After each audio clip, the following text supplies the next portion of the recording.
Bien, merci beaucoup. Bonsoir à toutes et à tous. Je voulais tout d'abord m'excuser de ne pas pouvoir être sur place avec vous.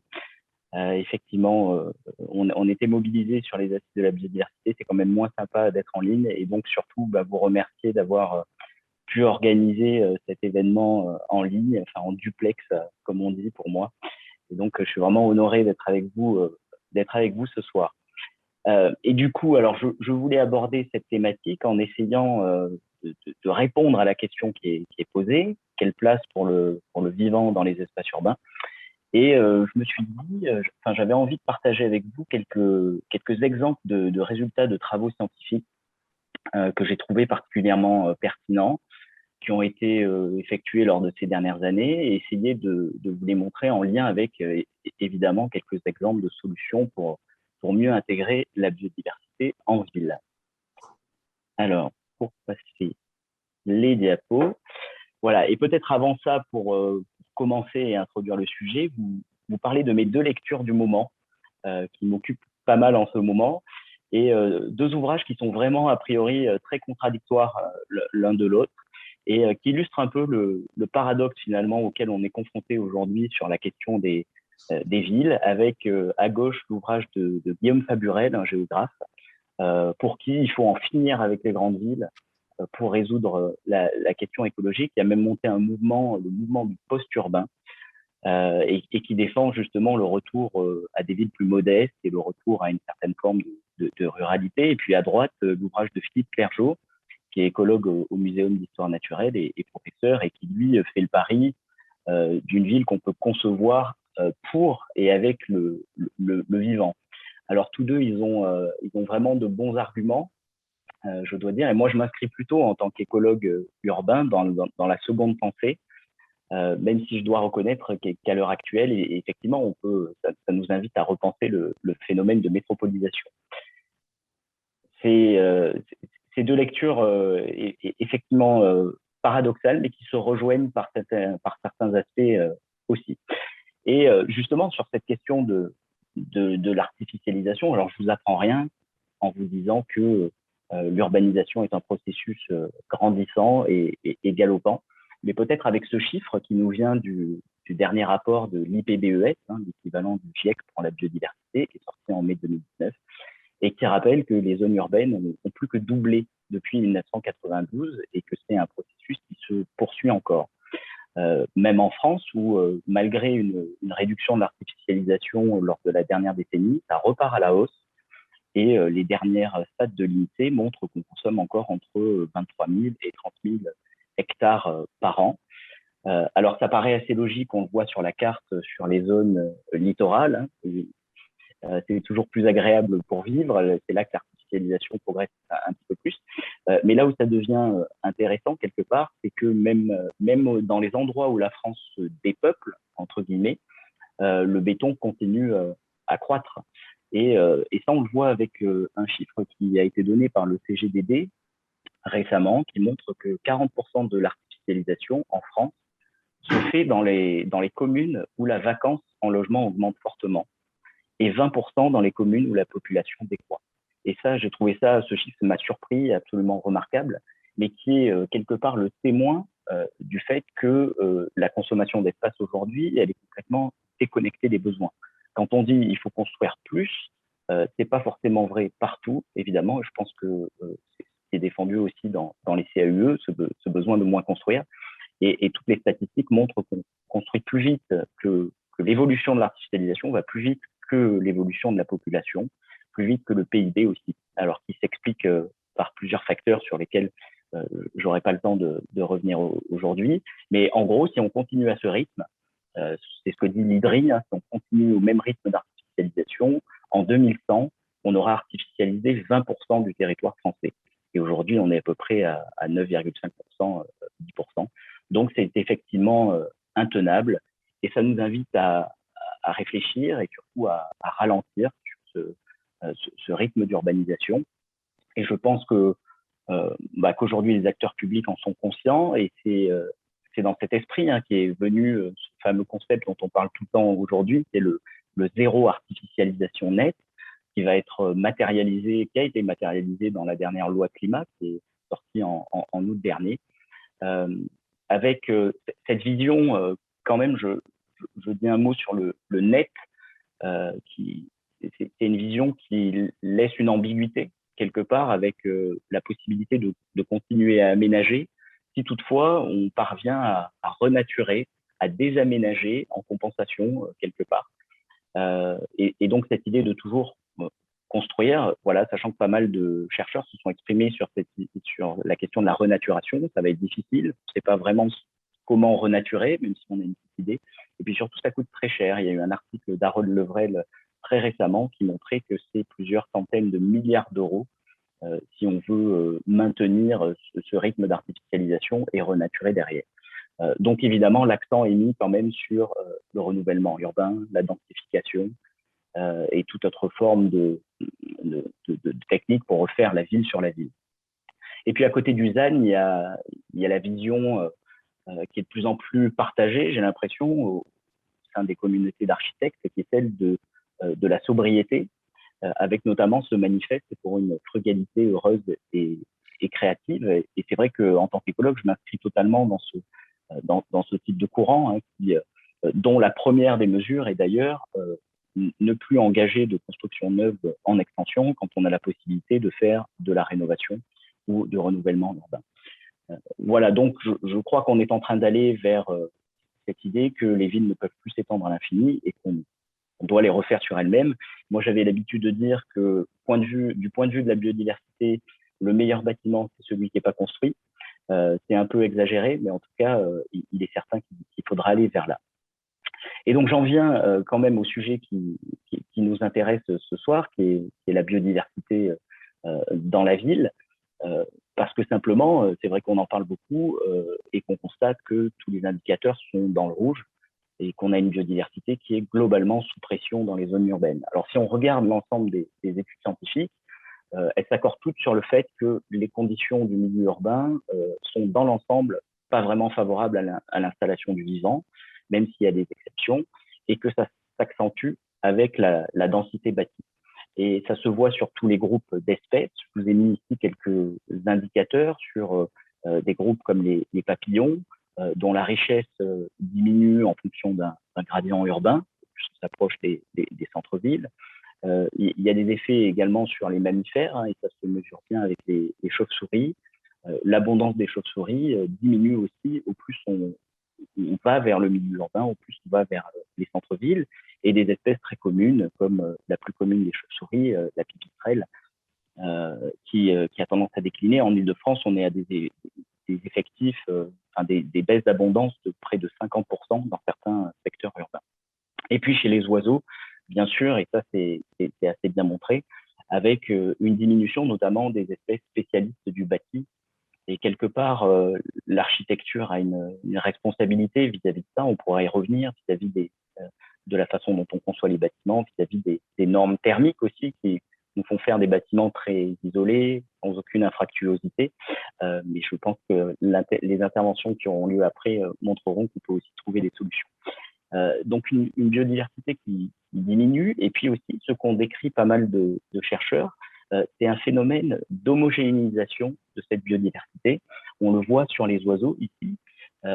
Les spécialistes du bâti, comme les hirondelles, les martinets, les rouge-queues, ont tendance à diminuer, quand d'autres oiseaux, comme les pies, les pigeons, eux, augmentent. Et il se passe une forme de généralisation de cette biodiversité au détriment d'espèces très spécifiques qui étaient, elles, adaptées au milieu urbain. Et justement, c'est intéressant, je trouve, de revenir sur ces facteurs qui modèlent la biodiversité en milieu urbain pour pouvoir mieux agir sur eux. Et quand on regarde la plupart des études de chercheurs en écologie urbaine, le premier facteur qui revient et qui influence la biodiversité en ville, c'est la taille des espaces verts, c'est la surface des espaces verts, sans même parler de leur qualité. Et je vous ai mis ici le résultat d'une étude qui était assez marquante d'un chercheur allemand et ses collègues qui ont analysé 75 métropoles partout dans le monde et ils ont regardé quels étaient les seuils nécessaires, les seuils d'espace vert nécessaires en termes de surface à la biodiversité.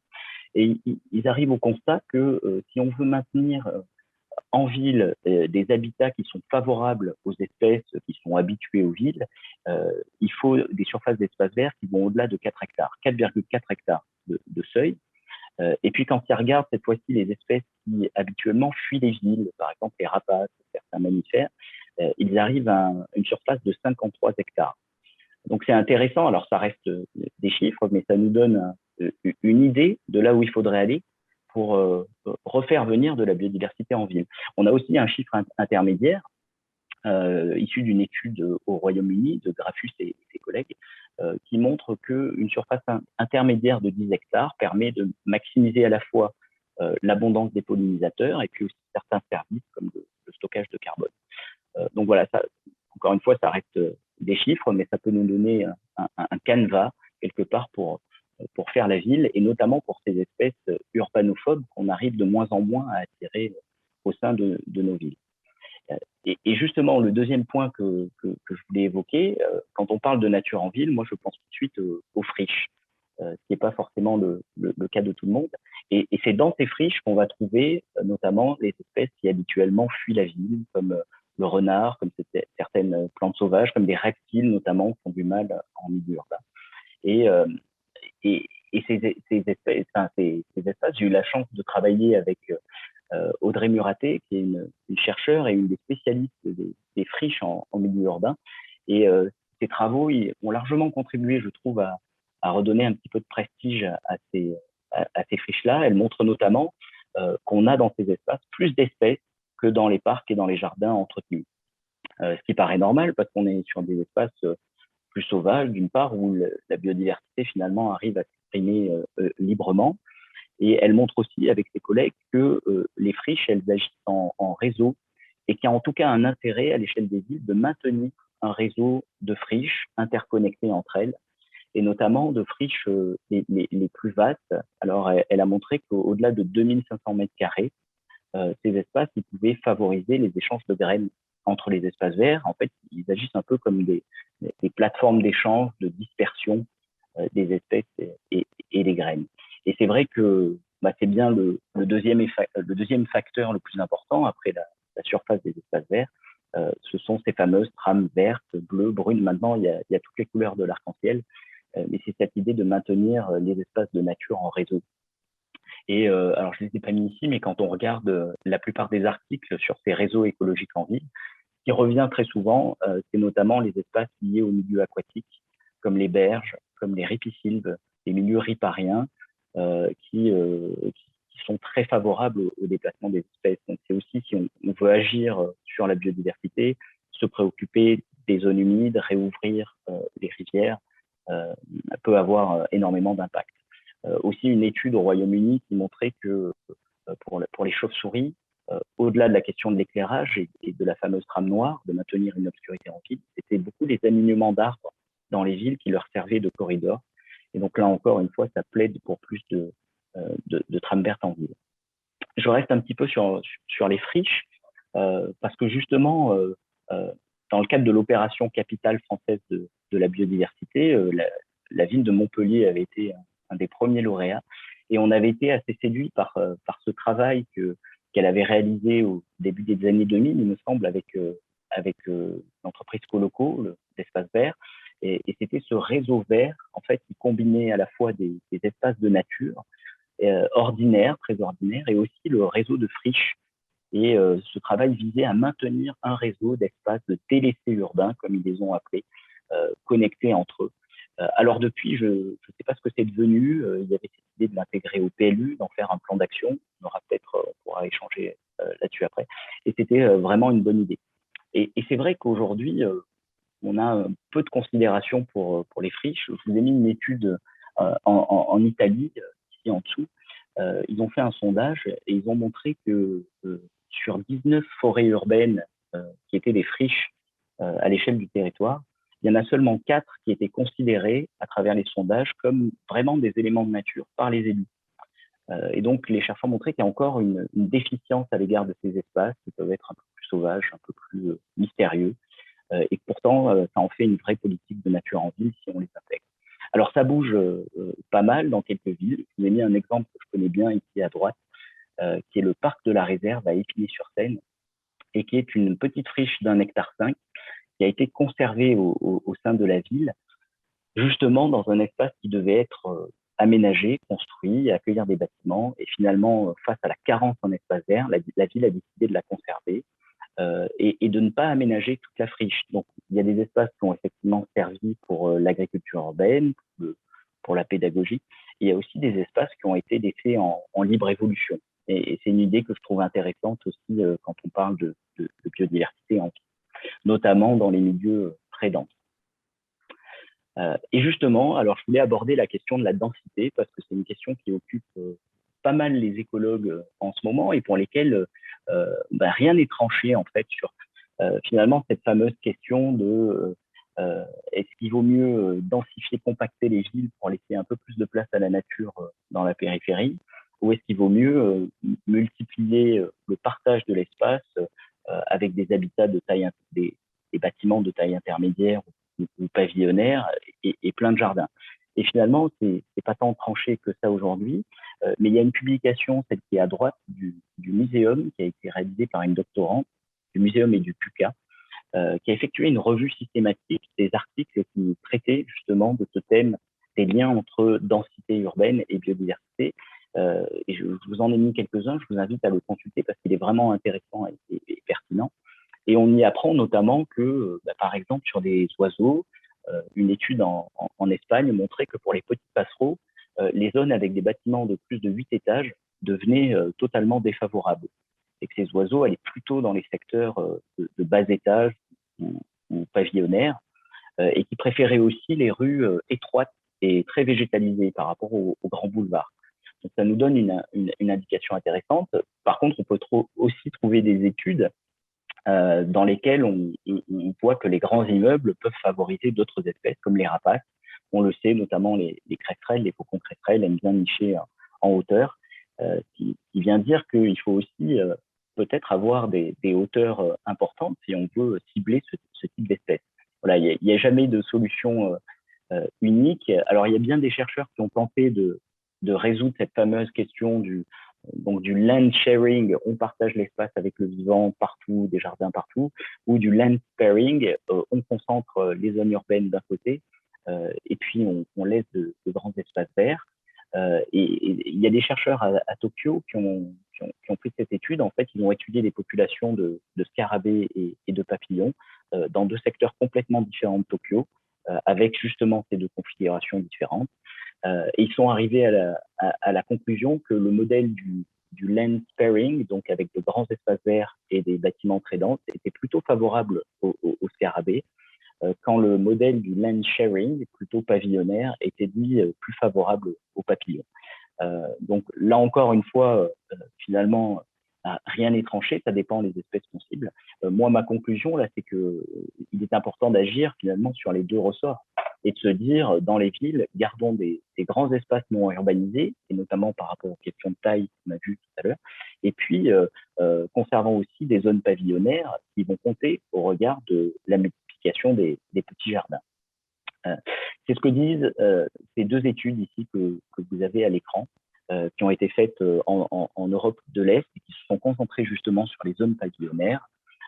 Deux chercheurs en Pologne ont montré que pour les deux espèces de moineaux, le moineau frité et le moineau domestique, on trouvait des abondances beaucoup plus importantes dans les zones résidentielles où il y avait un minimum de 50% de végétalisation. Donc c'est intéressant. Et puis une autre étude à droite, dans 32 villes d'Europe centrale, dans ce cas-là, montrait que c'est dans les quartiers résidentiels que la richesse en plantes et en escargots était la plus importante aussi. Donc finalement, ça plaide aussi pour la conservation de ce tissu vert en milieu pavillonnaire. Encore une fois, ça dépend des espèces, mais finalement, on peut arriver à retrouver de la biodiversité un peu partout. Et justement, si on regarde cette question de la biodiversité à l'échelle des quartiers et du taux de végétalisation, moi, c'est une question qui m'intéresse. Qu'est-ce qu'on peut faire à l'échelle de notre quartier? Il y a une autre étude encore en Pologne, cette fois-ci, ils ont beaucoup bossé sur cette question, qui a comparé 18 quartiers d'une taille à peu près de entre 6 et 10 hectares, à partir d'un ratio qu'on appelle le RBVA, qui est le rapport entre les zones couvertes par du végétal, en gros, et les zones bâties. Et ils ont effectué dans ces différents quartiers, en fonction du RBVA, des inventaires de plantes, de papillons, remesurés de couvert végétal. Et ils arrivent à une conclusion intéressante. Ils ont montré qu'il fallait un minimum de 45% de nature à l'échelle du quartier pour avoir une biodiversité stable, c'est-à-dire pour avoir des populations d'insectes, de papillons et de plantes stables. Et je trouve que ça nous donne une indication là aussi différente et intéressante, c'est de se dire, est-ce qu'on ne partagerait pas 50% de nos espaces urbains, peu importe les configurations urbaines, avec la nature. Et ça rejoint en plus d'autres travaux, cette fois-ci aux États-Unis, qui eux se sont plutôt portés sur la question des habitants et de la santé mentale des habitants. Et Cox et ses collègues montrent que, à travers des sondages, des enquêtes auprès des habitants, que c'est à partir d'un couvert végétalisé de 30%. Il a pris aussi en compte l'attachement au bruit des oiseaux, au bruit du vent, à toute cette biophilie qu'on peut avoir avec la végétalisation. Et il montre qu'à partir de 30% qu'on a une réduction des problèmes de stress et d'anxiété dans les quartiers. Donc c'est encore des chiffres à prendre avec des pincettes, mais je trouve que ça nous donne une idée intéressante de là où il faudrait aller pour accueillir plus de biodiversité et aussi se sentir mieux dans ces habitations. Alors je poursuis avec cette idée que finalement la question de la biodiversité, on est d'accord qu'il va falloir plus d'espace pour le vivant, plus d'espace vert, mais évidemment pas n'importe lesquels. Et là aussi, il y a pas mal d'études qui traitent de la qualité de ces espaces verts, de leur type de gestion, de la façon dont ils sont conçus. Et là, dans plusieurs études, on trouve cette importance d'avoir une diversité des habitats au sein des espaces verts, notamment une diversité de strates. La nature a horreur de l'uniformité, donc multiplier les strates herbacées, arbustives et arborées va apporter un plus pour le vivant. Il rappelle aussi l'importance de laisser du bois mort, de laisser des souches, des débris, de la litière au sol, des pierres, etc., pour offrir de nouveaux habitats à plus d'espèces. Et enfin, une étude intéressante de Trefol et ses collègues qui ont montré que quand on utilisait de la végétation indigène, donc typiquement la démarche que mène le ministère et Plantes et Cités sur le végétal local, quand on introduisait de la végétation indigène, on avait une augmentation des populations, enfin, de la richesse en chauve-souris, en oiseaux, en coléoptères et en punaises qui lui succédaient. Et donc, à la fois agir sur les strates, agir sur la végétation indigène permet d'augmenter la richesse en espèces, elle aussi, locales. Plus d'espace, plus diversifié, on peut très bien aller vers ça à l'échelle des quartiers. En tout cas, moi, je plaide pour qu'on fasse des quartiers plus perméables et plus densément végétalisés. Alors, je vous ai mis en photo ici à gauche, c'est un quartier en Essonne qui s'appelle les Docks de Ris, à Ris-Orangis. Et j'ai fait une visite de cet écoquartier qui était vraiment intéressant parce que c'est un quartier sans clôture. Et ça, c'est assez difficile à faire. Alors, quand il y a des problèmes de voisinage, mais pas que. C'est dans la mentalité de conception française, on a beaucoup de mal à éviter les clôtures. Et ce quartier-là, il n'a pas de clôture. Il n'y a pas de séparation entre l'espace public et privé. Et j'ai trouvé ça vraiment intéressant dans cette démarche de conserver une trame verte, finalement, au sein du quartier et de la perméabiliser. Et pour autant, quand on ne peut pas enlever les clôtures, il existe pas mal de dispositifs, de petits passages à faune, comme ici des passages à hérissons, ou même si on utilise des ganivelles, de pouvoir laisser un petit espace pour que la faune passe. Finalement, sur tous les dispositifs de séparation, comme ça, on peut avoir des techniques pour attirer le vivant. Et il y a de très bonnes recommandations là-dessus dans le guide urbanisme et bâti de la LPO. Perméabiliser les quartiers, diversifier les conditions, et puis aussi, évidemment, ça je pense qu'on en est de plus en plus conscients les uns les autres, c'est en finir avec alors ce que j'appelle, ce que un de mes professeurs appelait la gestionnite aiguë des espaces verts, qu'on a tendance on a toujours tendance à vouloir s'occuper, tailler, couper l'herbe, etc. Et évidemment, là, la plupart des études sur le sujet arrivent à la même conclusion. L'intensité de gestion diminue la richesse en espèces et l'abondance des espèces. C'est notamment le cas, il y a une étude en Suède qui a travaillé sur les espaces les plus travaillés, les espaces historiques au sein des villes, aux espaces les plus délaissés. Et vous voyez sur le graphique qu'il y a effectivement une différence très nette entre les deux. Et puis d'autres travaux qui ont montré effectivement que la variable de gestion des espaces verts était même outrepassait même les autres variables qu'on a vues avant, comme la taille, comme les trames, dans la présence et l'absence de certaines espèces. Donc c'est effectivement un facteur très important d'arrêter la tondeuse, de la minimiser. Et la photo, je vous ai mis en photo une des villes qui a participé à l'opération Capitale de la biodiversité en Bretagne, Saint-Lunaire, et qui était assez exemplaire parce qu'elle a réussi notamment à réduire de 70% la plupart de ses tontes en 10 ans dans l'espace public et aussi en communiquant auprès des privés, avec une fauche extensive par an et en plus au-delà de 7 cm pour préserver les petits insectes, pour préserver la banque de graines.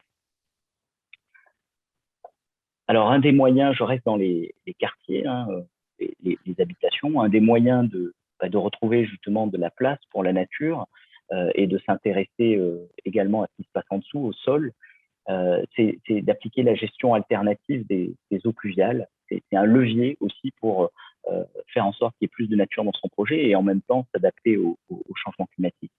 Et il y a de plus en plus de dispositifs comme les mares, le fait de créer une mare en sortie de gouttière, comme ici à Versailles, les noues végétalisées qui sont bien connues maintenant et qui permettent, dont l'effet finalement n'est pas négligeable sur la biodiversité. Là aussi, il y a eu pas mal d'études sur les apports que ces ouvrages peuvent avoir et généralement, on trouve dans certains cas des niveaux d'abondance d'espèces qui sont similaires à ces ouvrages dans les milieux ruraux. Donc, c'est vraiment un levier intéressant, d'autant plus qu'il y a des aides de l'agence de l'eau, des agences de l'eau partout en France pour mettre en place ce type de dispositif. Et c'est vrai qu'aujourd'hui, on est à peu près d'accord sur le fait qu'on n'a plus à gérer, on n'a plus besoin de gérer les eaux pluviales par les tuyaux. Les sols, les espaces verts peuvent faire ce travail-là, même si ça peut découler sur d'autres questionnements liés à la présence des moustiques, par exemple. Mais ça, c'est un autre débat qu'on pourrait avoir. Gestion des eaux pluviales, j'en reste sur les projets d'aménagement, hein, parce que quand on parlait justement du ZAN, la question c'est comment on fait pour moins urbaniser, pour moins réduire, et quand on se pose la question de la densité aussi, jusqu'à quel point peut-on densifier les espaces urbains.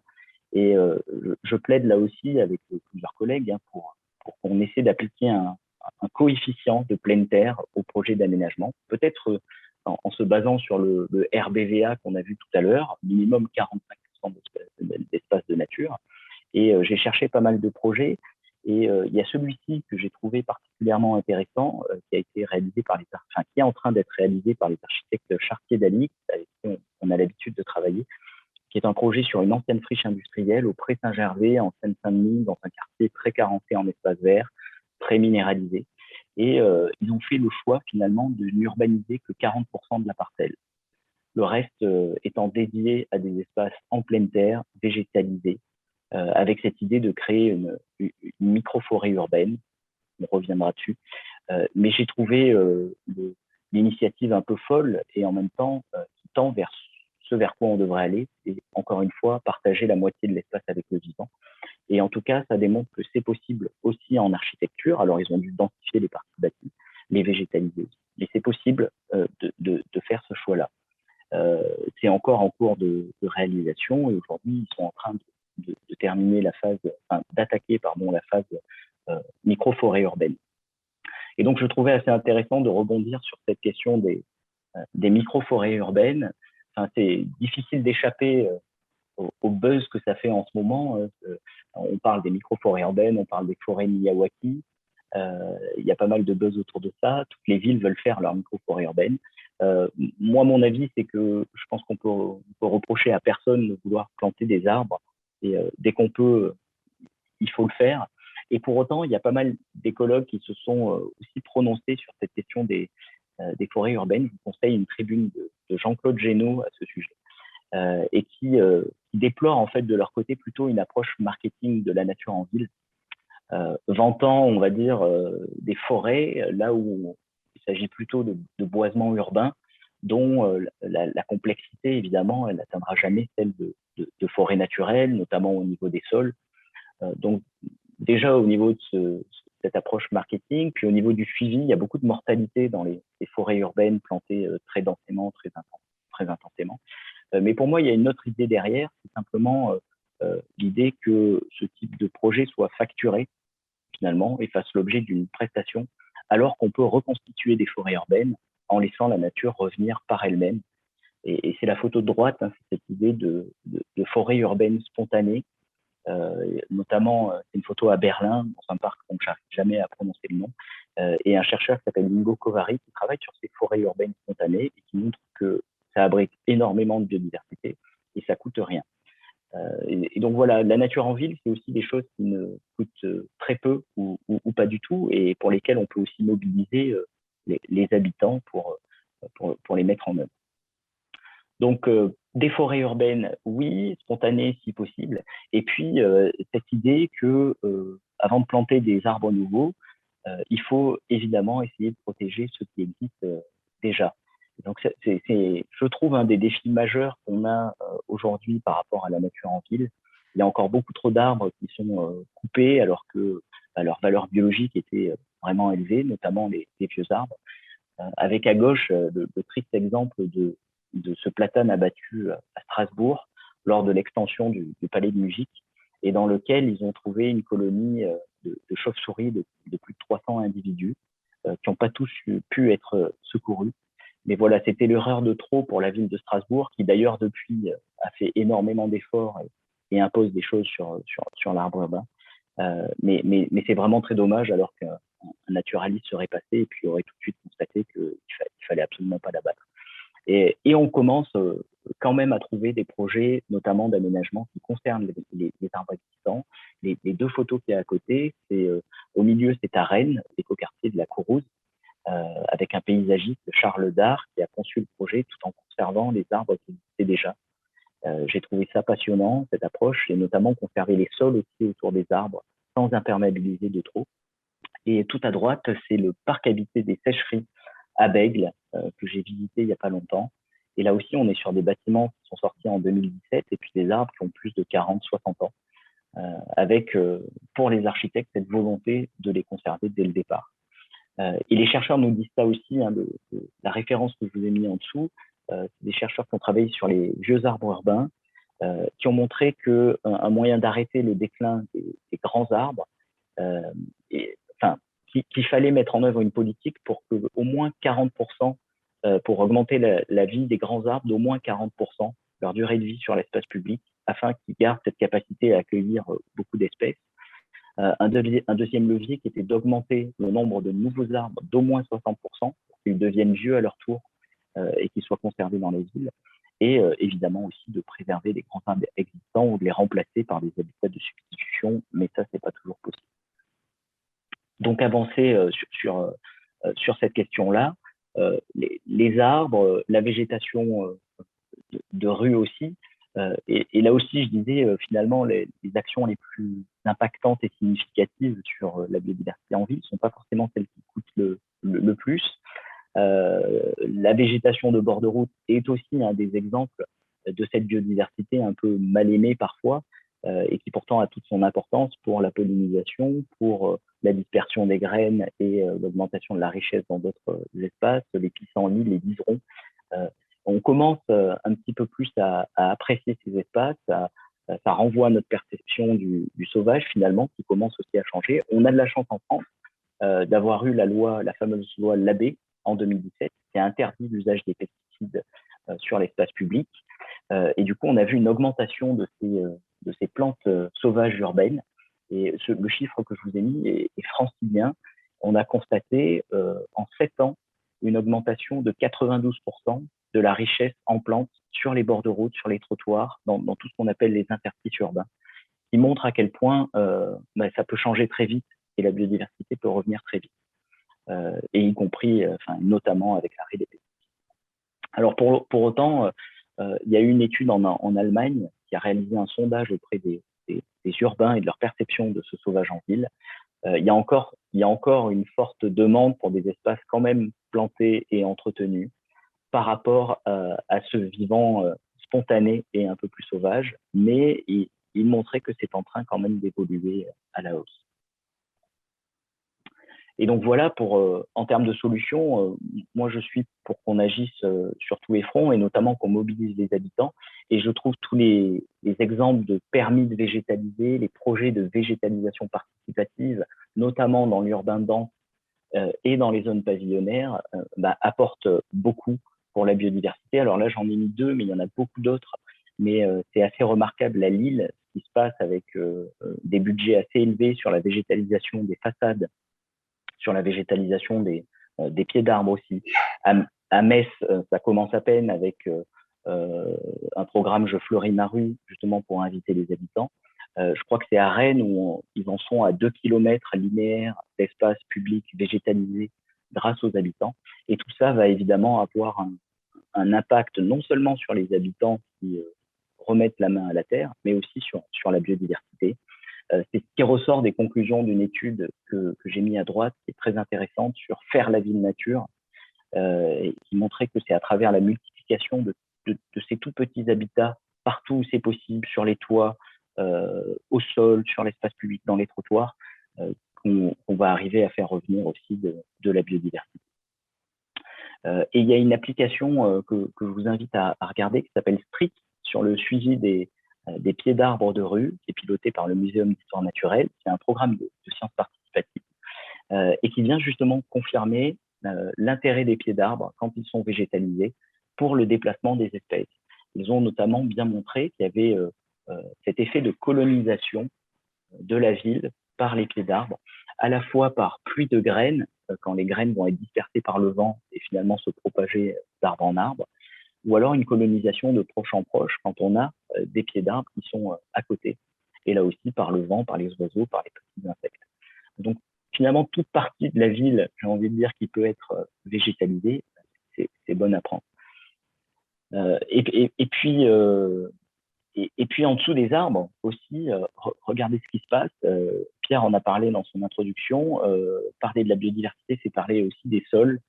Et effectivement, là, je suis assez heureux de voir qu'il y a pas mal de collectivités qui se mobilisent pour libérer les sols du bitume et se réintéresser à ce qui se passe en dessous, voire aussi travailler à la reconnexion des sols entre eux. Et là, on parle de la fameuse trame brune pour que le vivant en dessous puisse aussi se déplacer.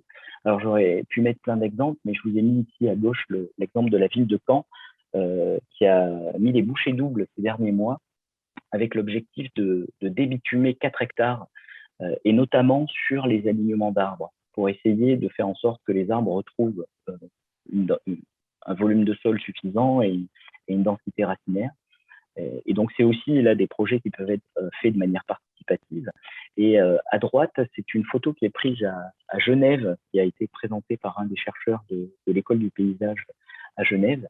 Et c'est très intéressant ce qu'ils sont en train de faire ici aussi. Vous avez un comparatif entre à gauche des arbres qui sont en fosse individuelle et puis à droite des arbres qui sont en fosse contiguë, donc avec une continuité de sol. Et ils mesurent la croissance et montrent qu'il y a une croissance complètement différente entre les deux situations, et avec des arbres qui se porteront toujours mieux quand ils ont une fosse continue. Donc ils sont en train de supprimer à Genève les fosses individuelles des arbres pour ne garder que des espaces contigus les uns avec les autres.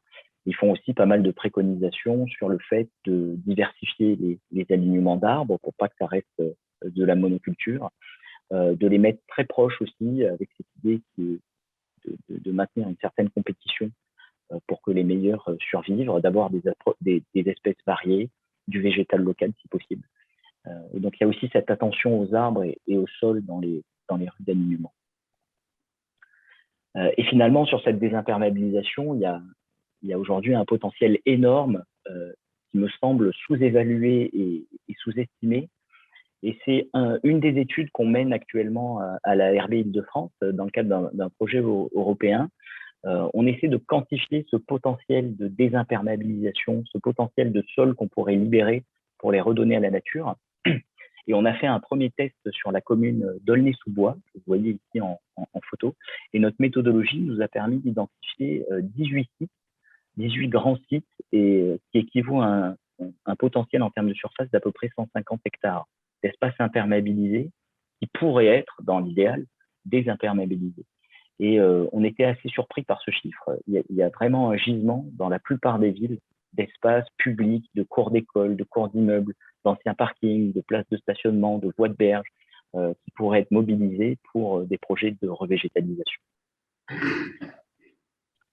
Voilà, d'autant plus, et j'en termine ici, que ces projets peuvent être faits de manière participative. Et c'est là aussi que ça devient intéressant.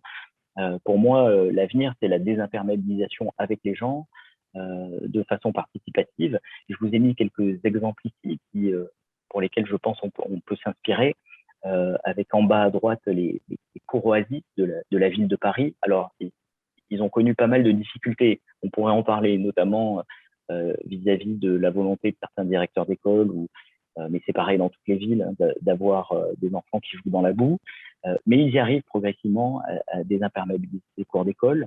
Mais ça a pris une ampleur supérieure en Belgique, avec à gauche une photo en bas à Antwerp, avec ce projet d'une cour d'école dans la boue, finalement, et le but étant que les enfants jouent dans la boue, et la ville multiplie comme ça les projets de désimperméabilisation. En haut, c'est à Grenoble, à gauche, avec là, on n'est pas dans un projet participatif, mais j'ai trouvé cet exemple assez intéressant de l'école Clémenceau, qui a été désimperméabilisée récemment. Et puis, enfin, en haut à droite, un mouvement que je vous invite à suivre si vous ne le connaissez pas déjà, qui s'appelle Sous les pavés, et qui a émergé au Canada, d'abord aux États-Unis, puis au Canada, et qui mobilise les habitants qui vont faire des prospections urbaines à la recherche de sites à désimperméabiliser. Et ils les mettent en œuvre ensemble ensuite, que ce soit pour faire de l'agriculture urbaine ou pour simplement laisser des espaces se végétaliser par eux-mêmes. Et là aussi, ça prend une ampleur assez inédite avec dernièrement encore 20 projets qui ont été votés par l'administration pour être désimperméabilisés. Donc voilà, toutes ces solutions, finalement, il n'y a pas de solution miracle par rapport à la biodiversité. Quand on regarde tous ces articles scientifiques, ils nous donnent tous des pistes, mais c'est vraiment sur tous les leviers qu'il faut agir et à toutes les échelles si on veut espérer demain d'abord réduire la diminution de la richesse et de l'abondance des espèces, et puis faire revenir des espèces qu'on ne voit plus en ville aujourd'hui, et que nous serions contents, nous écologues et d'autres, je pense, de voir revenir. Voilà, je m'arrête ici, je pense que j'ai dépassé aussi largement le temps qui m'était attribué. Je vous remercie pour votre écoute. Donc, bonsoir à tous, je suis Lucie Ernest, je travaille pour l'association COAP. On est actuellement accompagné par Alterincu pour lutter en SCOP. Parce que notre cœur de métier, c'est vraiment rechercher des solutions pour intégrer la biodiversité en milieu urbain.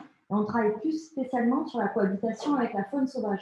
Donc, on a 3 domaines d'activité qui sont la restauration des corridors écologiques, et notamment, on travaille beaucoup sur les passages pour la petite faune.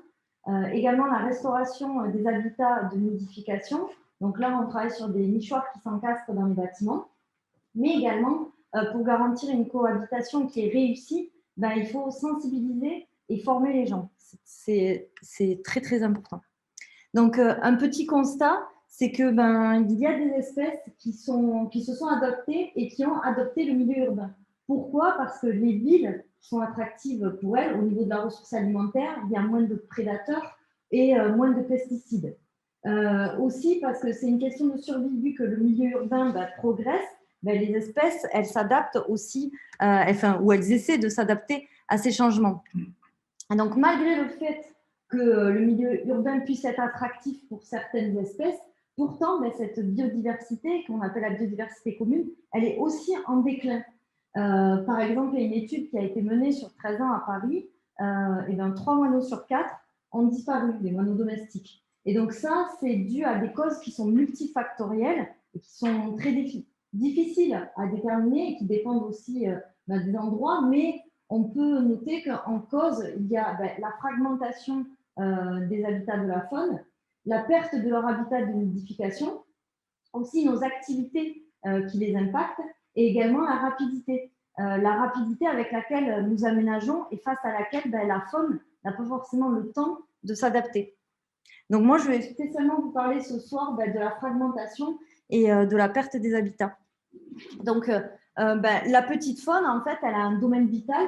Par exemple, pour un écureuil ou pour un hérisson, ça peut être de plusieurs hectares. Et dans ce domaine vital, en fait, elle va se déplacer. Elle va se déplacer pour s'alimenter, elle va se déplacer pour se reproduire, pour trouver un partenaire, mais aussi pour que les populations elles soient pérennes à long terme. En fait, les métapopulations ont besoin de se rencontrer. Il faut qu'il y ait un brassage génétique. Et donc, toutes nos infrastructures, elles peuvent créer un effet de barrière ou des zones de danger ou même qui peuvent tuer la petite faune, comme par exemple les routes, les clôtures, mais aussi les vitres. Et donc, la meilleure solution pour parer la fragmentation des habitats, c'est de rétablir les continuités ou encore mieux, de prévoir les continuités maintenant quand on aménage à la base des projets. Et donc, on parle beaucoup de trames vertes, bleues, brunes et noires. Et nous, on travaille spécialement sur la trame verte et notamment pour la faune arboricole, lorsque il y a un milieu boisé qui est fragmenté par une route, avec des endroits où on s'aperçoit qu'il y a beaucoup de collisions avec la faune arboricole, donc on travaille spécialement sur l'écureuil, on va proposer d'installer un écuroduc. Et donc, on travaille beaucoup en milieu périurbain sur les départementales. On a beaucoup travaillé avec le département de l'Hérault, pour lequel on a fait un écuroduc qui est innovant. Alors, je ne vais pas rentrer dans les aspects techniques, mais en gros, il n'y a plus de contrepoids, il est entièrement fait en élastique. Et donc, les premiers ont été posés au mois de mai de cette année. Un autre exemple, par exemple, qui est en cœur de ville, c'est à Vendôme-les-Nancy. On a installé 4 écuroducs. Et vous voyez sur la photo en haut à gauche, on voit bien qu'on a un milieu boisé qui est fragmenté par 2 routes. Les points rouges, c'est les endroits où il y avait des fortes collisions avec les écureuils et où on a installé des écuroducs. Et là, en milieu vraiment urbain, l'écuroduc, il va avoir 2 aspects. Il va permettre potentiellement le passage de la faune arboricole qui va pouvoir l'emprunter, mais il va permettre aussi de sensibiliser les gens, le grand public, à la fragmentation des habitats. Et ça, c'est très important parce qu'on n'a pas souvent conscience de ça.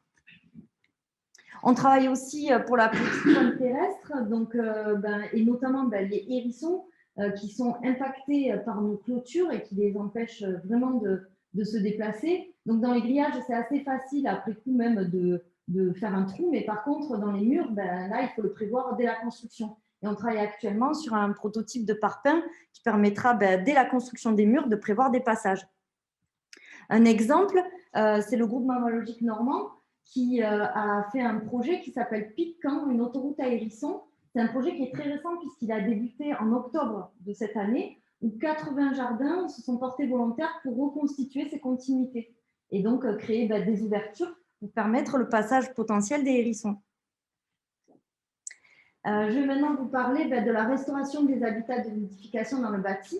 Alors ça, c'est un scan, il n'est pas de super bonne qualité, mais je le trouve très intéressant, sur une image qui est extraite du livre « Animaux sauvages à notre porte », où on voit bien en fait que ce soit la ville, le quartier ou là, le bâtiment, c'est en fait un écosystème à lui tout seul et qui peut être propice à tout un cortège d'espèces de divers taxons. Et tout simplement parce qu'en fait, là, le bâtiment, il a lui-même différents milieux. Par exemple, on va avoir la cave, qui est un milieu qui est très humide et plutôt froid. On va avoir le bâtiment, qui est un milieu qui est plutôt tempéré et sec. Et après, on peut avoir les combles qui sont chaudes en été, froides en hiver et plutôt sèches, voire qui maintenant, les combles sont remplacés par des toitures végétalisées. Et tout ça, ça va permettre à pas mal d'espèces de vivre et de profiter en fait de notre habitat. Et ça, c'est intéressant de penser nos infrastructures comme de potentiels écosystèmes.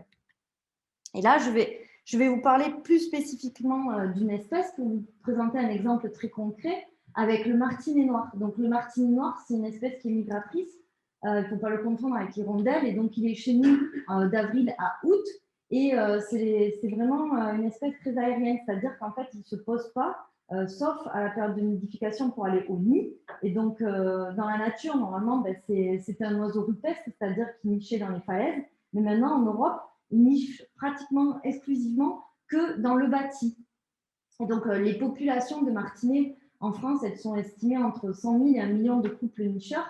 Et c'est une des espèces migratrices ces dernières 10 années qui a en fait enregistré un déclin qui est très fort. Et donc, pourquoi? En cause notamment la modification du bâti. Les bâtiments, ils deviennent de plus en plus lisses, hermétiques et cubiques. Et donc, les nouvelles réglementations, notamment sur les normes thermiques, elles accentuent ce phénomène. Et donc là, sur l'image à gauche, vous voyez un bâtiment, enfin un bâti qui est plutôt de type traditionnel, c'est une maison en pierre avec une génoise provençale avec plusieurs étages. Et donc, on voit bien des martinets qui nichent. Donc, sur ce bâtiment-là, il y a une quinzaine de couples qui nichent. Et donc, ils utilisent une cavité. Donc, c'est une espèce cavernicole. Ils utilisent une cavité pour nicher. Et on voit bien que cette cavité, elle n'est pas juste sous les tuiles. Elle est un petit peu en dessous. Comme ça, en fait, les oiseaux, ils vont bénéficier d'une température qui est relativement stable parce que sous les tuiles, les températures en été, surtout chez nous en région méditerranéenne, elles peuvent monter très fort. Et à droite, on voit un bâtiment qui est très récent où on a pu, c'est plusieurs rangées de génoises et de toutes les façons, sous les tuiles, c'est hermétique. Donc là, il n'y a aucune espèce qui peut venir nicher. Et donc là, c'est un exemple concret qui a été mené par la ville, qui est mené par la ville de Toulon depuis 3 ans en faveur des martinets. C'est lorsqu'il y a des travaux de réhabilitation des bâtiments anciens, ils essaient en fait de restaurer les cavités pour les martinets. Donc en haut, vous voyez là, c'est des nichoirs qui ont été posés en façade et en dessous, en bas, on voit que carrément le nichoir, il a été encastré, il a été intégré dans le bâtiment et on ne voit que le trou d'envol. Donc, nous, on pense que les nichoirs encastrés, c'est une solution qui est très intéressante parce que, comme je vous ai expliqué sur la diapositive précédente, c'est que pour avoir un succès de nidification, c'est-à-dire pour que vraiment les jeunes puissent s'envoler et que la nidification réussisse, il faut quand même des conditions. Et il faut une température qui est stable et une humidité qui est stable. Et on constate ces dernières années, avec le réchauffement climatique, et notamment nous en région méditerranéenne, qu'on a des épisodes de canicule qui arrivent de plus en plus tôt dans la saison. Et notamment au mois de juin, on a eu des hausses de température qui sont très brutales au mois de juin. Et c'est une période en fait très forte pour la nidification des oiseaux, où ils sont au stade, parfois les œufs sont en train d'incuber, ou alors il y a des poussins qui n'ont pas encore de plumes.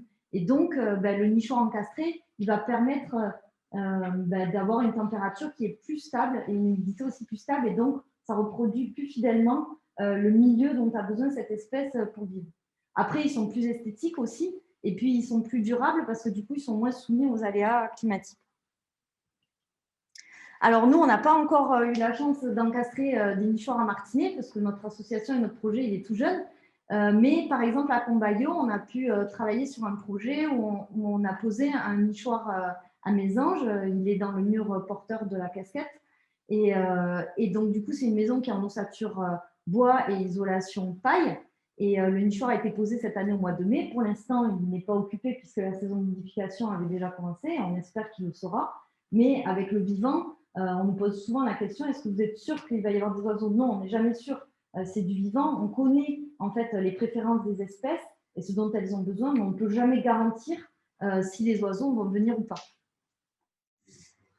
Donc, du coup, on a développé une gamme de nichoirs qui s'encastrent à la construction. J'en ai amené quelques-uns, vous pouvez les regarder si vous voulez tout à l'heure.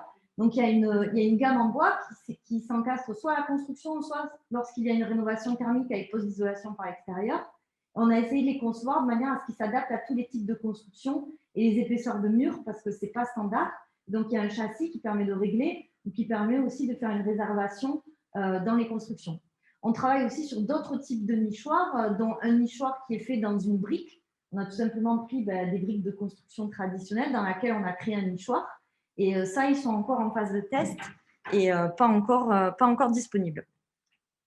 Alors, pourquoi c'est important d'intégrer la faune dans nos aménagements? Parce qu'il ne faut pas oublier que toute notre civilisation dépend de la nature. Elle dépend de la nature, c'est-à-dire que tout ce qu'on consomme, tout ce qu'on produit ici de stock brut ou transformé de la nature. Et donc, on a vraiment besoin d'elle. Et c'est pour ça qu'actuellement, on parle du fait que l'humanité puisse être en danger, parce que si on baisse la biodiversité et si on détruit les écosystèmes, c'est forcément l'humanité qu'on met en danger. Et il ne faut pas oublier aussi qu'on fait partie du vivant et qu'on est nous-mêmes des mammifères. Donc, on ne peut pas, en fait, plus on va vers une urbanisation, on ne peut pas, en fait, opposer la ville à la nature ou l'homme à la nature. Et donc, c'est important de replacer le vivant au cœur de nos aménagements.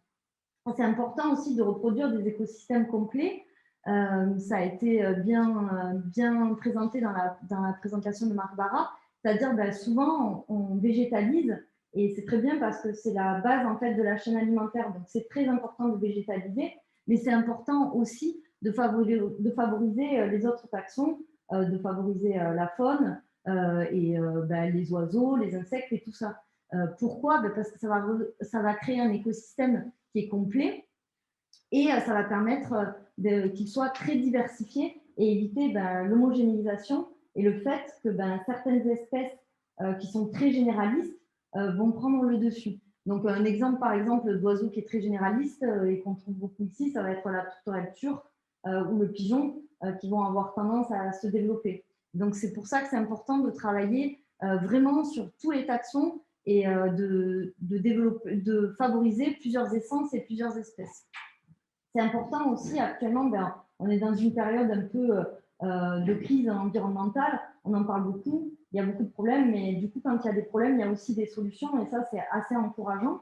Et donc, c'est à nous maintenant de relever le défi, de trouver des solutions. Et pour trouver des solutions efficaces, il va falloir s'appuyer sur des experts, sur des écologues, sur des associations naturalistes, et c'est important de les intégrer dans les projets à venir, mais c'est aussi important de faire un suivi et d'avoir un retour d'expérience. Parce que, par exemple, il y a quelques années, il y a eu un fort engouement pour les ruches sur les toitures. Et en fait, un suivi a permis de mettre en valeur le fait que ces abeilles pouvaient venir concurrencer des pollinisateurs sauvages, et notamment des abeilles solitaires. Et donc, c'est important de faire un suivi. Par exemple, les passages à hérissons, si un passage à hérissons est posé sur un boulevard avec beaucoup de trafic, ça peut porter préjudice aux populations de hérissons. Donc, c'est pour ça que c'est important, quand on fait quelque chose, de faire le suivi. Actuellement, par exemple, sont pas mal décriés les hôtels à insectes, alors que pourtant, on en parlait beaucoup et on essayait de les favoriser. Pourquoi? Parce que c'est souvent des lieux où il y a des concentrations d'insectes, et donc du coup, ça peut favoriser les maladies, etc. Donc ça, c'est très important du coup de réaliser un suivi des installations pour pouvoir donner après un retour d'expérience aux autres aménageurs. Et pour terminer, voilà quelques pistes de lecture qui peuvent vous intéresser. Je vous remercie. Bonsoir, moi je m'appelle Marine Carré, je travaille au groupe Chiroptère Languedoc-Roussillon. Et ce soir, je vais vous parler des enjeux de préservation de chauves-souris dans le bâti urbain. Donc les missions de notre association, en gros, il y a 3 axes principaux. C'est étudier les chauves-souris, donc ça va être faire des inventaires sur le territoire, ça va être suivre des colonies de chauves-souris, les protéger, donc ça va passer par de la médiation auprès des propriétaires de bâtiments et de chauves-souris, par exemple, appuyer les gestionnaires d'espaces naturels et sensibiliser, ça revient souvent, hein. C'est important de sensibiliser, donc on fait beaucoup d'animations en grand public, de public ciblé, des formations professionnelles, des choses comme ça.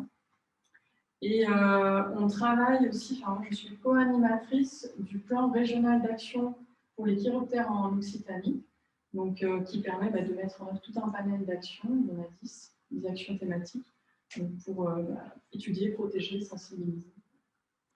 Et donc juste pour savoir un peu de quoi on parle, donc les chauves-souris en France, donc les chauves-souris ce sont des mammifères de petite taille, 4 à 70 grammes, et qui sont assez longévifs. Il y a une grande variabilité entre les espèces, mais elles peuvent vivre de 3 à 40 ans.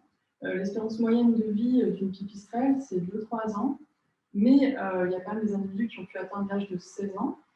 Et la chauve-souris qui peut vivre vraiment très longtemps, c'est le murin de Brandt. On a noté 40 ans quand même pour une chauve-souris, ça fait pas mal. Ce sont aussi des espèces qui ont un rythme de reproduction lent, les femelles mélibas, un petit par an, très rarement deux pour certaines espèces, ça existe, mais c'est plutôt un petit par an. Et on a 35 espèces en France, très différentes, qui ont des écologies très différentes et qui utilisent des habitats aussi diversifiés. Et donc, où sont les chauves-souris dans les espaces urbains? On a déjà quand même pas mal dégrossi le sujet, mais on va les trouver dans les bâtiments, les ponts, les arbres.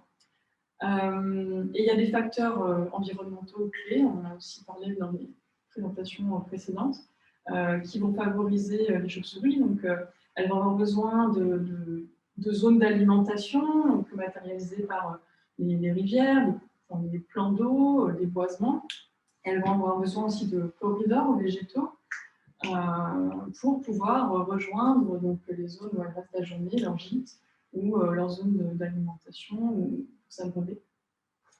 Donc voilà, ce sont des facteurs environnementaux positifs. Et par contre, l'éclairage urbain, bah, c'est un effet négatif. Je crois que maintenant, tout le monde en a bien pris conscience. Les chauves-souris ne tolèrent pas du tout en fait, que l'entrée de leur gîte soit éclairée. Ça peut provoquer une désertion en fait, du gîte. Donc voilà, ça c'est un point important. Et puis bah, c'est aussi néfaste l'éclairage pour elles ne vont pas aller dans les zones éclairées pour chasser. Ça peut faire des ruptures de corridors. Alors, il y a quand même des espèces qui sont plus ou moins lucifuges. Vous avez certainement dû voir des chauves-souris chasser vers un lampadaire. Donc, ça peut laisser penser qu'en fait, non, les chauves-souris, elles s'accommodent de l'éclairage urbain. Mais en fait, non, le bilan global, c'est que pour la majorité des espèces de chauves-souris, c'est vraiment néfaste. Alors, pourquoi les chauves-souris utilisent-elles des bâtiments? Ça a été aussi déjà un peu évoqué, hein, cette question-là. Les bâtiments vont mimer en fait, les caractéristiques des gîtes qu'elles utilisent dans le milieu naturel. Et en plus, il y a des avantages certains, notamment sur les températures qui peuvent être assez idéales pour la mise bas. Donc, ça va être des températures assez stables. Donc, c'est idéal pour l'élevage des jeunes. Mais c'est aussi, ça peut être intéressant à d'autres périodes. Les chauves-souris peuvent occuper les bâtiments toute l'année, en fait, globalement. Les bâtiments vont être aussi des structures durables, et pour des animaux qui sont longévifs, c'est important. Et c'est aussi des animaux qui sont fidèles à leur gîte. Et on en a aussi, Lucie en a parlé, hein, le fait que les bâtiments peuvent être moins exposés aux prédateurs. Donc, on a en fait un peu deux configurations. Les chauves-souris vont soit occuper des fissures, soit des volumes. Donc, je vais passer. Et donc, pour les chauves-souris qui vont occuper tout ce qui est plutôt fissures, anfractuosité, donc on va trouver ça en fait au niveau des bâtiments, sur les murs, sur les toitures, derrière des bardages aussi. Donc, il y a énormément d'interstices que les chauves-souris peuvent occuper. On le voit sur le schéma sur la diapo, qui est extrait du guide du CEREMA paru en 2018. Donc, on a des espèces comme les pipistrelles qui peuvent en fait coloniser des interstices. Elles peuvent passer dans des trous de 1,5 cm par 2 cm. Donc, c'est vraiment petit, hein. Ça leur laisse pas mal de possibilités.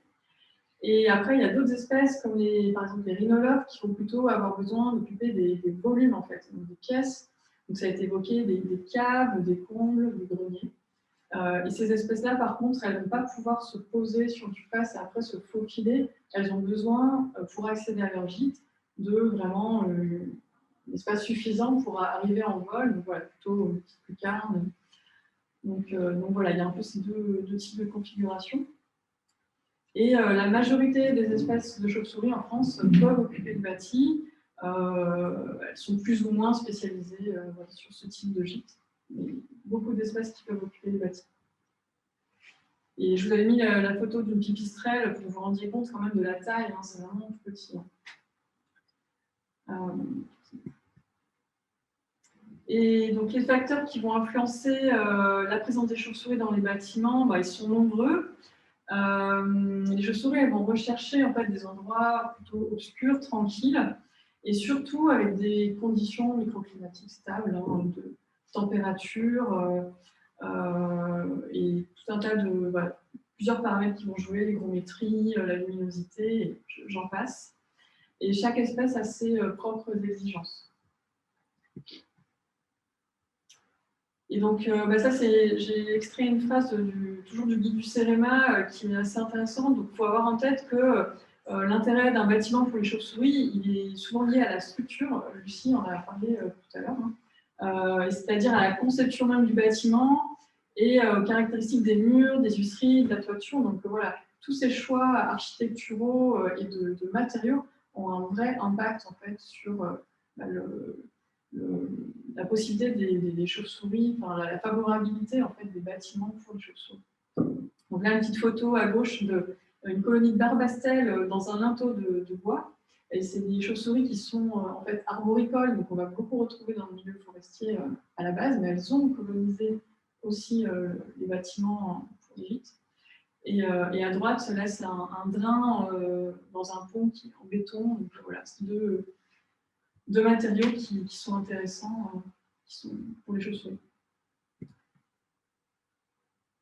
Alors, je voulais aborder plus spécifiquement ce soir la question de la rénovation, l'isolation thermique des bâtiments, parce que ça va vraiment avoir des conséquences importantes sur les chauves-souris. Donc, les lois de RT 2012 et puis la loi de transition énergétique pour la croissance verte de 2015 font qu'il va y avoir une accélération des programmes de rénovation des bâtiments. Il y a aussi des contraintes sur les constructions pour améliorer la performance énergétique. Et si on ne prend pas en compte les chauves-souris dans tous ces projets, on risque en fait vraiment d'une part la mortalité d'individus et d'autre part la perte d'habitat. Et en particulier, il y a deux genres de chauves-souris qui vont être très impactés. Ce sont les notules et les pipistrelles, qui sont en fait des espèces prioritaires au niveau national dans le cadre du plan national d'action pour les chauves-souris, parce que c'est des espèces dont la régression a été constatée et est importante. Et c'est des espèces qui sont aussi soumises à d'autres pressions, notamment l'éolien, qui sont très impactés par les collisions avec les éoliennes. Et donc, on est assez inquiet en fait, pour ces espèces-là de leur avenir s'il n'y avait pas de prise en compte dans les projets de rénovation du bâtiment. Et donc, peut-être que je ne vous apprends rien en vous disant que les espèces de chauves-souris, toutes les espèces en France de chauves-souris sont protégées. Les individus sont protégés, mais aussi les habitats. Donc, en gros, la loi dit que sont interdites la destruction, l'altération, la dégradation des sites de reproduction. Et donc, ça comprend en fait les bâtiments, puisqu'en fait, il n'y a pas de distinction entre les gîtes naturels ou les gîtes en milieu artificiel. Donc voilà, la loi dit qu'il faut prendre en compte les chauves-souris.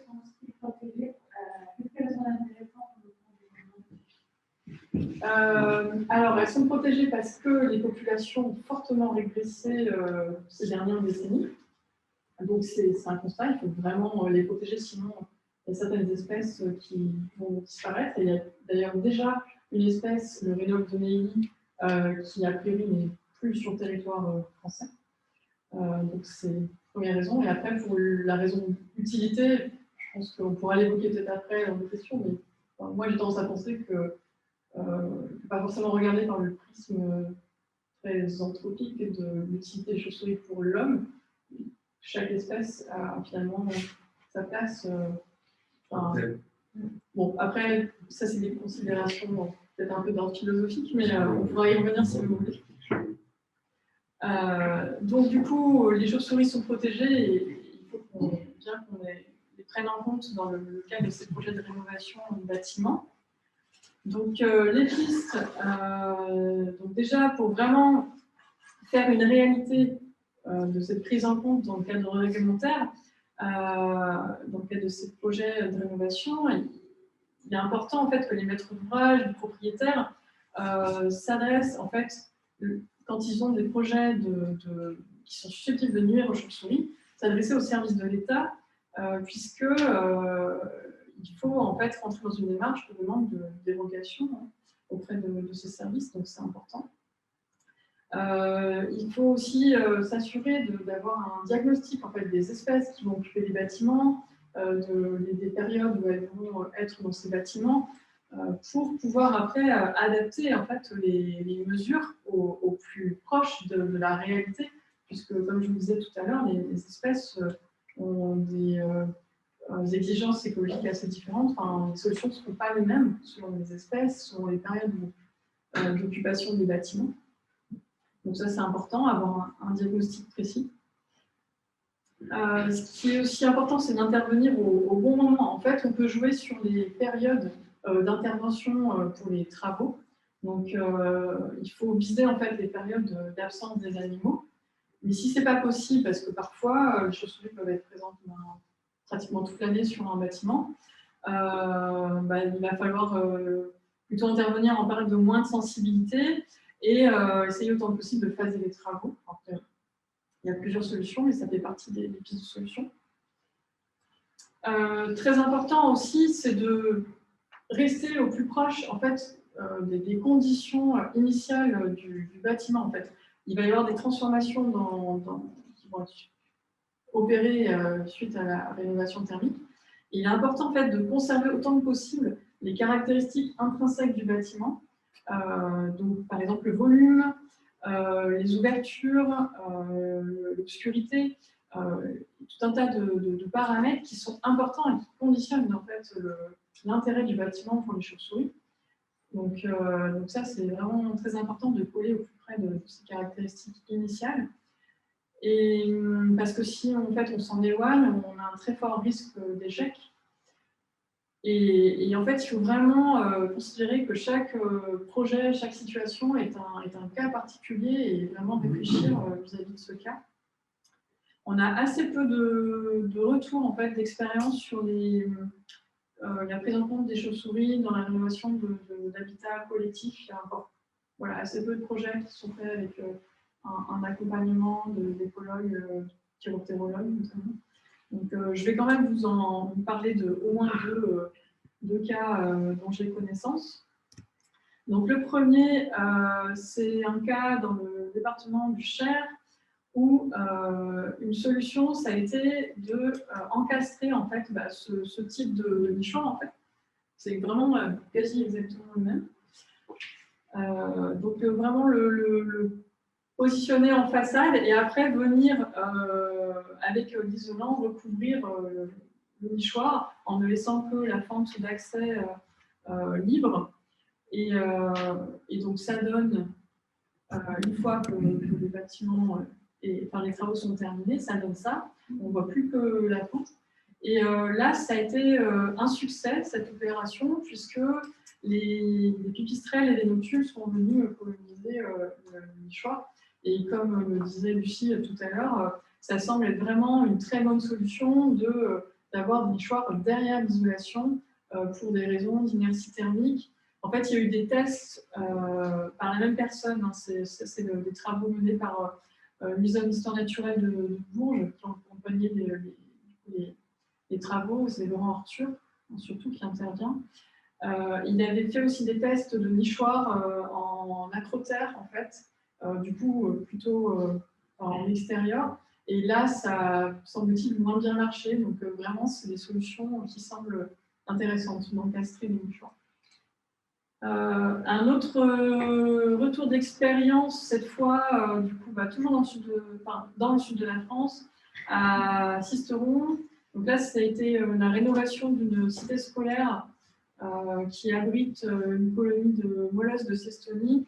Donc, c'est des espèces qui se mettent pareil dans des anfractuosités.